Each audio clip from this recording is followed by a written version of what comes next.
ولاية غردية علاش سميوها غردية؟ منين جا هذا الاسم؟ واش الاصل تاع التسميه هذه؟ اسكو غردية صح سميوها على مرأة واسمها لالا دايا، ولا على راجل واسمه غرداي؟ والله سميوها غردية من الكلمة غرديت اللي معناها الهضبة جاية والواد. حاب تعرف قصة مليحة؟ تبع كالعادة راح نحطكم في الصورة ونعطيكم زوج فرضيات ولا ثلاثة، نتوما اكتبوا لنا في التعليقات وين هي الأقرب للمنطق.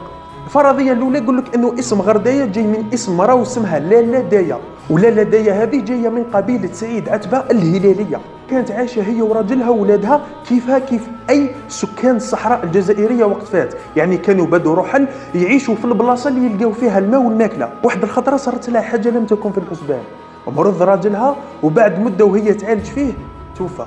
وبعد حوالي 3 ايام ولا 4 ايام ملي توفى راجلها جات عاقبه واحد القافله هكذا استنجدت بهم، قالت لهم يا ناس اذا تقدروا تكفنوه وتغسلوه وتدفنوه. وكما كان الحال عاونوها وغسلوا راجلها، كفنوه دفنوه ثم في البلاصه هذيك تولى واد، والبلاصه الى حد يومنا هذا واسمها حي بابا وجهها.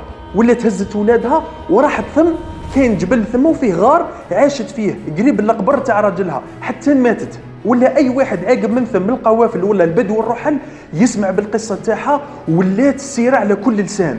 ولات المنطقه هذيك اسمها غردايه نسبه الى غار دايا، غار لالا دايا.